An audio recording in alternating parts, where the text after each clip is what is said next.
I fell asleep, don't know when you woke me up at the end.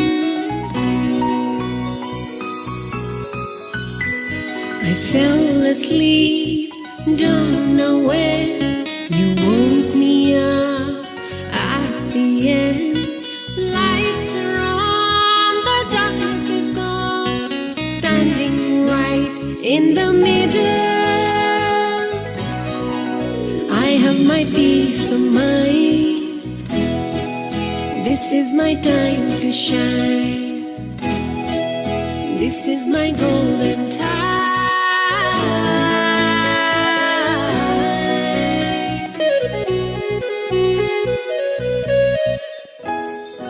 Lost and I didn't even know it.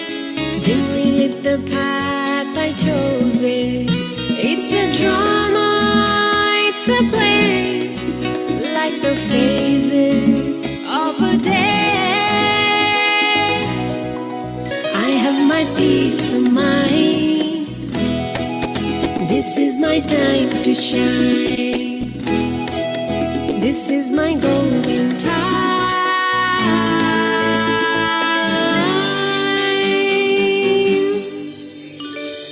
Cycles spin, cycles spin. The stages unfold, stages unfold.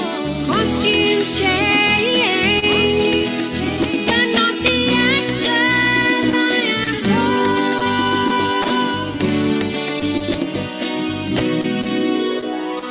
Going home, time for peace. Through the gates, I am free. Lights will lead the way for us, standing right in the middle. I have my peace of mind. This is my time to shine. This is my golden time.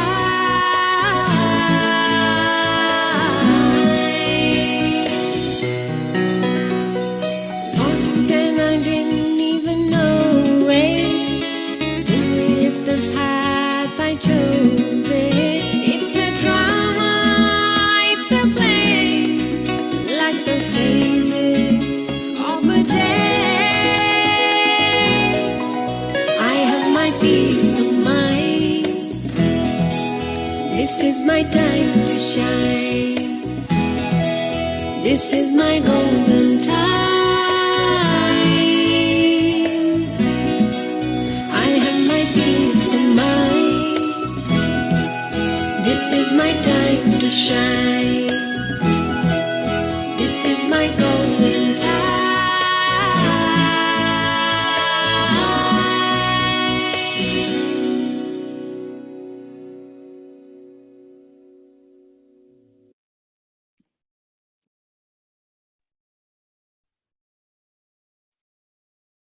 Good morning.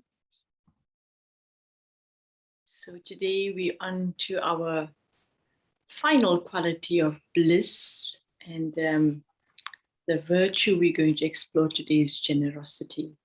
Good morning, Sister Ashika. Good morning, Ishaben, and how are you doing today? Good, thank you. So, in a way, the song was beautiful in a sense to keep us in that shining stage. But you think about even when you physically shine something, you have to give it a good rubbing. Sometimes you need to give it a bit of brushing. And then from it, the energy that comes about is that begins to glow. And I was looking at this quality or the virtue of generosity and seeing how, in a way, to be so unlimited and to give, it has to come from a space where I've actually sorted out all my needs, and I'm not coming from any needy space at all. And so to be able to make sure that everything in my life is attended to, it's not about ignoring, because it'll still be like my cup is half filled. And so the real compassion that one requires on our spiritual journey is to see and understand and recognize the needs that I, the being, require. And if I take care of my own needs, I am then full enough to be able to shine. And this really is that energy that gives and it radiates outward. And generally, people experience from someone who is very blissful, they themselves experience that lightness and happiness. So it's a bit contagious in a way. The new virus called bliss. I think we need that. We need to kind of infuse this virus in the air. So when people breathe it in, they come in contact with it, they immediately get hold of it. And it doesn't, in fact, it can infect the lungs, it can infect everything, because then I'm breathing out bliss, and which is really beautiful and powerful. The thing that we chatted a little bit about yesterday when we started, and it was all about, our thoughts. And I don't know how people monitor this, but I was told that we in one day can be thinking close to 80,000 thoughts, 70,000 thoughts. And if we can just look at how one thought is a seed, and if we throw that seed, it begins to grow into a whole plant, it can have fruit. if our seeds that we give out every single day is close to 70,000, can you imagine what the surroundings of our world would be like? Mhm. And I think this is something very important for each one of us to kind of hold on to, that when we look into our world and we see things we don't like, we generally can say to or project that as somebody else's responsibility. But when I bring it to myself that I am constantly generating this thoughts, which are energy, which are seeds, and that actually is giving life, then this world that I have created is something completely within my own reach, within my own control. And that for me is a good starting point, because that also begins to for me to show, like in the world, you can go to a doctor and they'll just say, okay, what's wrong with you? They'll check the symptoms and they give you medication according to the symptoms, because that's what I want. I don't want to be coughing anymore. I don't want to be sneezing anymore. Am I interested in actually getting rid of the problem, which means I need to go to the root. And this is really where spirituality fits in. Once I remember somebody equating it to a homeopathic medication, that when you take this medication, it actually brings everything out.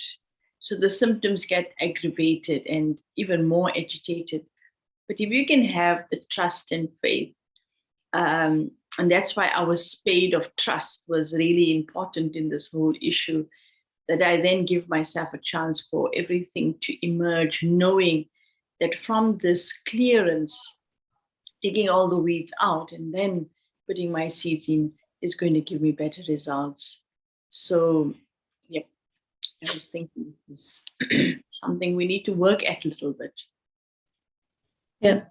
It, always when we bring it down to that and we say work, etc., it's a lot of, feels heavy. And I think when soul's on a journey like this, we always say we make effort. So, they say work is just, if you use force, then one only gets that which is hard and pushed energy. But when one uses power, it's a natural spark that comes from there. So I'm going to bring it and roll it back to the state of blissfulness is when we go beyond the senses, go beyond the body, and we're not taking any gratification, whether it's from my taste or whether it's from my sight, I see nice things, or I'm hearing nice things, and I'm enjoying it, or I'm being disturbed by something negative. And I go beyond these 5 senses that I have, and I move myself. And when we're saying truth, we're saying the intellect is sitting around here is like our center of our university that we have, in the school. We just shift ourselves a little higher, and our consciousness just above here that resonates, which means then suddenly I have a bigger picture view. And I'm not there's no feeling of, there's no physical wealth, there's no physical health, there's no physical connection and family, there's no physical belonging.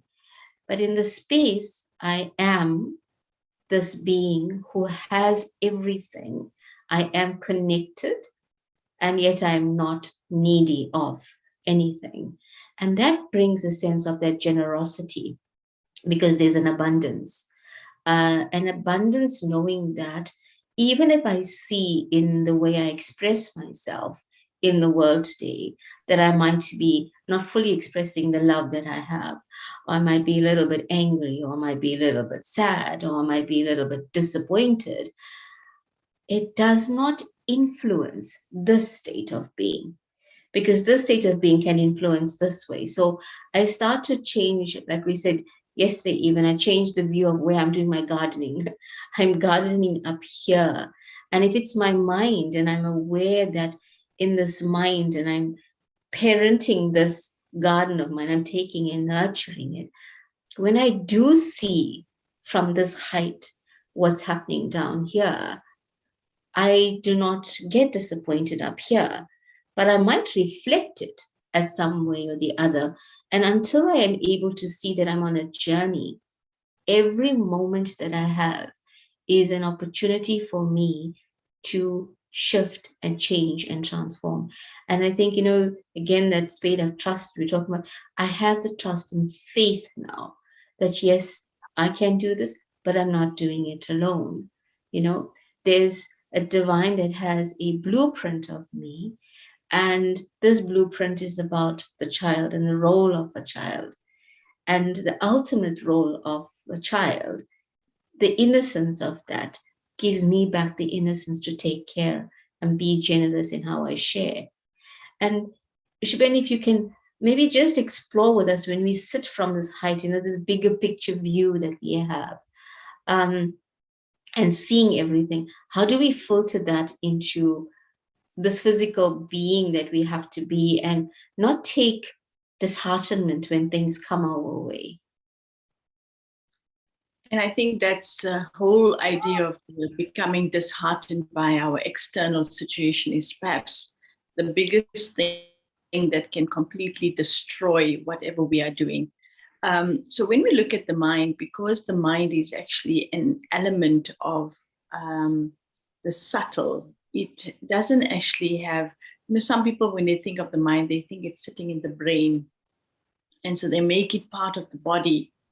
But this is really not anything to do with the mechanism within the brain, how it functions.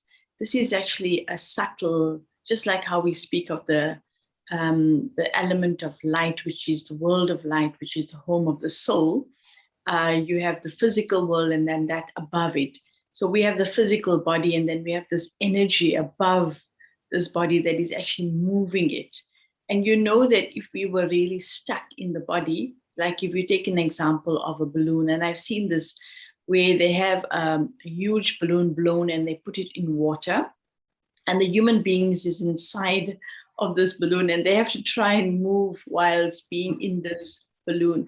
And all they do is fall, fall, fall. It's very hard to move the balloon while sitting in it and still remain stable. But if I was outside of that balloon and I wanted to move it, I would have really that control. And I feel we have this opportunity to have this beautiful instrument of the body that is capable of so many things. We can use this body to, when we think about sight, how beautiful is that? We all have these amazing cameras inside of the body, the ability to smell and taste and hear, and then using the voice to make music and to speak. So every sense of that we have is really extraordinary. But when we're using those senses, we're working from the inside in terms of like where we stuck to the senses, then I can't actually utilize them in the right way. So when I keep myself, I'm using this word detached, not from the fact that I'm cut out from it, but I am whole within myself. And I can actually see the benefit of each of these senses and use them at the right time. There are certain times you don't use this sense and another time you use that sense. And to use the right sense at the right time is also what's going to give me absolute success in terms of what I want to achieve. So again, just to go to the mind is like a blank screen. And when I, the living being, create a thought, I actually project this thought onto the screen, which then gets transmitted to the intellect, which will make a decision. So when we look at it like that, I'm constantly creating these thoughts in the mind. And we say the mind is a conscious mind, so it's real time. It's happening in this very moment. So we use this very powerful concept of being in the here and now, being mindful. And that really means that when I am able to go above, not get caught up in what the outcome is, but just in this moment, create my presence of being that energy of peace and love. And through that awareness, I operate the eyes, the ears, the nose, the touch, whatever it is I need. And when I can do that, I'm able to take from the environment to utilize it in such a way that I can give it an input that it requires. So that's where the connection comes in. I'm connected to the world, but I'm not engrossed in it, which is important. So it makes us grounded as well, which we require in this world. We don't want to be off the planet in a sense. And that kind of awareness really comes when I have this relationship that the soul is the living being, the driver, and this body is my instrument. So this instrument consciousness or vehicle consciousness is a very beautiful thing. The driver sits in the front seat of the car and it utilizes all the different parts of the car to make it move. And I'm doing the same thing. So as a driver, I need to be alert. I need to be awake. I need to have the know-how, the information of how I drive the car. So all of this is the self-work. And I'm using the word work, and I guess I don't want any one of us to use the work related to work in terms of giving us a hard time. But when you look at in science, the formula for work, it's the extent at which energy is transferred over a period of time where you're moving the work that you do.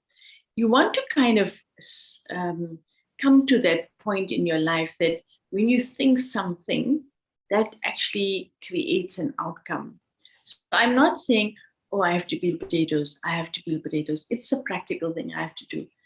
But why before I'm doing the task, I'm already thinking about peeling the potatoes? That actually is not getting the job done. I'm actually using my mind and generating energy, which is just going around and around. And this is what we call waste thinking.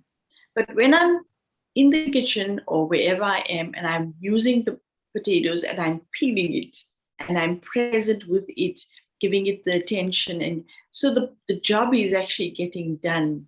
Something is being produced. When that happens, it's a natural energy that lifts up. If we work like that, we will actually find that the work is not difficult. So I'm going to give you an example. If any one of you, whether you're a mother, father, big sister, or whatever, you're working with somebody who's a child and you're teaching them how you peel a potato. You know how to peel a potato, you don't have to think about it. But you showing this child how to peel the potato, you will consciously show them how to hold it. So you're going to hold it properly. You're going to hold the peeler in your hand properly and how you pull it across, all of that. Now, if you do that action with that thought that somebody is watching and learning from you, the way you do it will even give you a sense that it's an art. And this is something very important in all the simple things that we do when we become present with that energy. And again, so when I put that energy in with that attention and that care, I don't find it to be labor. It feels like a creation. So our mind has that ability to help us transform anything that could even be labor into an art form. So we can use, and it's just the choice of how we use it. So if I'm thinking about that I have to do, that is actually wasting. But if I'm present with it from that level at this point, in a way, guiding it. And I think that's why the idea of being a parent is such a nice quality, in a sense that we already feel we've learned, we have this experience. And so when we sharing, we're not coming from a point where it's difficult. So obviously, if I want to teach myself at this point in time, I need to be able to first give myself the tuition. And that's why we spoke about the teacher. So this stage of being blissful is not just going to come as I started. I need to actually have gone through my journey. And then I come to this point where it will actually feel that whatever I'm doing is where the energy is being, like how when you touch something and you put the power on, like when the computer starts, it kind of gives it. So in the same way, when I create the thought in a conscious way, when I apply that pressure in pressing that button, I see the result. But I'm there with that in that moment, in that right time. So for me, I think thinking is a very powerful tool, but not just because I'm thinking. It has to be a thinking that is very mindful, very attentive, and it's coming with knowing, it's coming with presence, and then we'll see the effect of it. So, literally, like I am using something and I'm very conscious of actually how it works. So I just want to explore when you said at the beginning, we have on average 80,000 plus thoughts in a day. If we change our vision of that, because there's one thing about the mind does not understand no. And I think we've been always taught not to do this, don't do that. And we even teach ourselves, to look at the things not to do. Just a little example right now, just for everyone to practice is that if I say to you and follow the words that we're taking a walk in the garden, and as we come to the edge of the garden, don't see the violet flowers. Immediately what we do is we create the picture of the flower and we give it the color. So the mind does not know the word don't, because you didn't have a blank space. You used every word and you created something. So if we had 80,000 opportunities every day, that's our wealth. And I'm just thinking about, when you're saying recycling. So yes, some of our wealth might not be totally fine. So we can recycle them. And we have because energy does not created nor destroyed. So we can transform it. So we can create another pot of wealth. Fertilizer is required.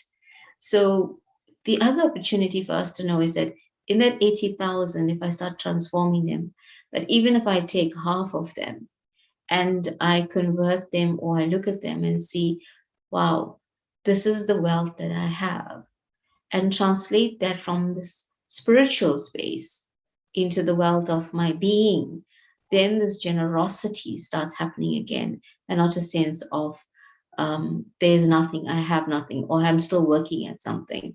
I have nothing to give to anyone because I don't feel loved, then I can't give love. I have nothing physically to eat, so I can't be generous in sharing. And we transfer that into the being. But just this opportunity of 80,000 moments in those thoughts that I am super, super wealthy, and every day I have 80,000. So just do the calculation, we work on salaries, whatever it is, just in a week what you have, and then just in a month what you have, and in the year what you have.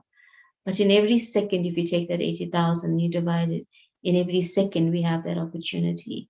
So just for myself, I'm just looking at that and saying, okay, so if I see the gap, that's fine, because there's an ability to transform that. So holding this kind of space that my thought is really the child that I want to take care of. And I know its blueprint. A parent knows the child and loves the child irrespective of what the child might be doing, and sort of coaches them into the right space. And so to nurture from that angle, this thought that I even have, and be kind, be gentle. I think in most cases, we're just reflecting, we came to a point of being parent as opposed to being the teacher. In a teacher, in the end, there's an exam, and we get tested on our ability to have imbibed the knowledge. But as a parent, the only test for a parent is that the child becomes an embodiment that can actually experience happiness. All a parent will ever say is, oh, my child is happy, so I'm happy. That makes my child happy, then I'm happy. So the parent to the self of my thought can dance with that joy, and my thought it might be a little bit sad, and kind of seeing the emojis that come with that, a little bit down. And it's not to negate it, I think, but to be able to say, okay, right, fine. And it's always a parent who's always there loving to hold when we have a tummy ache or something's not too well with us. You might not need to say any word, but just be that. And that generosity, I think, develops that state of bliss within ourselves again. You know, the one thing about if you look at the word generosity, you know, if I have a lot and I give, that's okay. But you know, we always give people the virtue of generosity when they have a little and they can still share it. And that's the kind of thing that one needs to look at, is that what allows you to give away what you have, because internally you don't feel you need.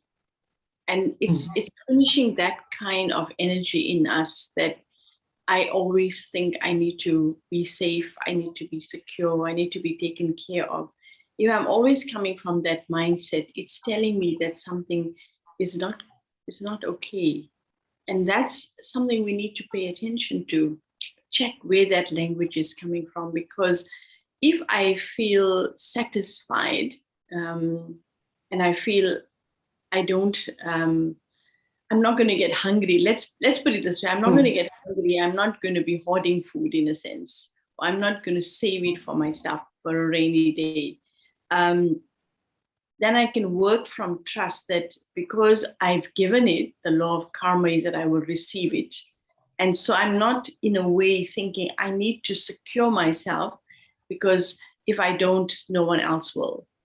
But if I'm acting in this way, in the present moment, using my thought in the right way, knowing that that seed I've planted is an opportunity for something to grow, and that the law of karma will work, because I'm not even thinking I'm doing this because I'm going to return. And so just being present in the moment with that idea that what I do it from the soul self, that, and I can use all the qualities of power, purity, joy, love, peace, when I'm doing what I do, and if I exhibit those qualities, it is something that is coming out of me. But that energy will then reciprocate itself just because of as I sow, so shall I reap. And it's really important for each one of us to know that this is an attitude, though, inside of us. It is something that we ourselves need to bring in. And where there is a feeling of insecurity, to sit with that insecurity, to see what needs to be healed so that we can move above that. And then that transformation will allow the sharing to be very natural. It's like just in my presence, people will feel it. I don't even think I'm giving an offering to anybody. It becomes a natural flow. Mm-hmm. So we naturally flow. Let's take this opportunity, and I really want to say congratulations to each one of us for the generosity of time and space in this garden. So just moving ourselves today, just aware that I'm a being. I shift my attention now away from things that I hear, away from the things that I'm seeing, away from my five senses. And I find myself meeting once again myself as a point of light. And today I see I'm radiating this beautiful violet energy that's spreading far and wide. And when I look at the heart of myself, I notice the treasure store that I have.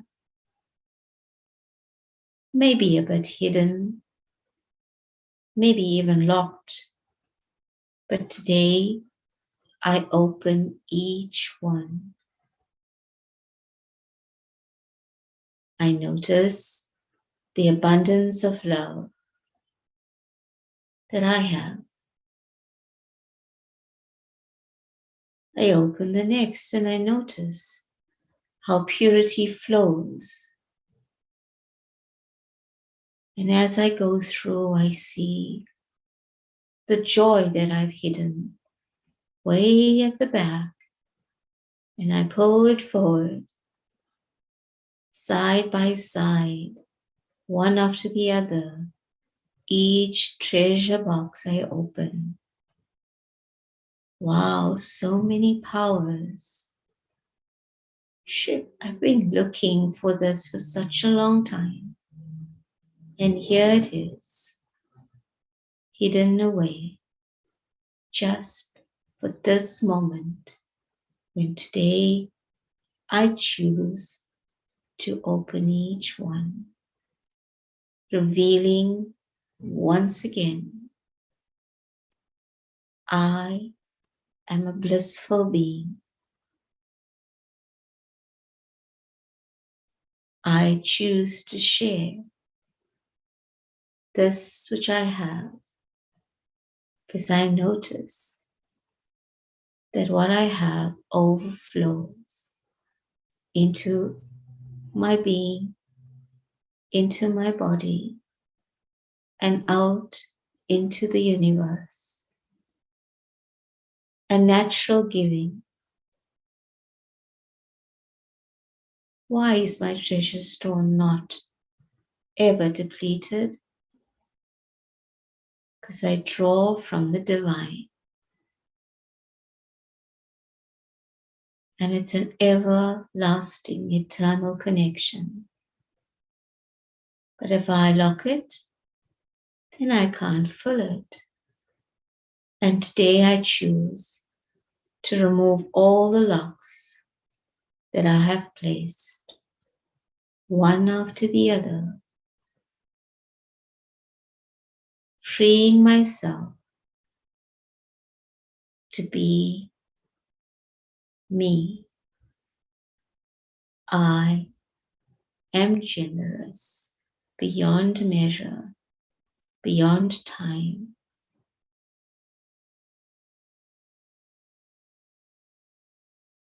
Om Shanti. Thank you.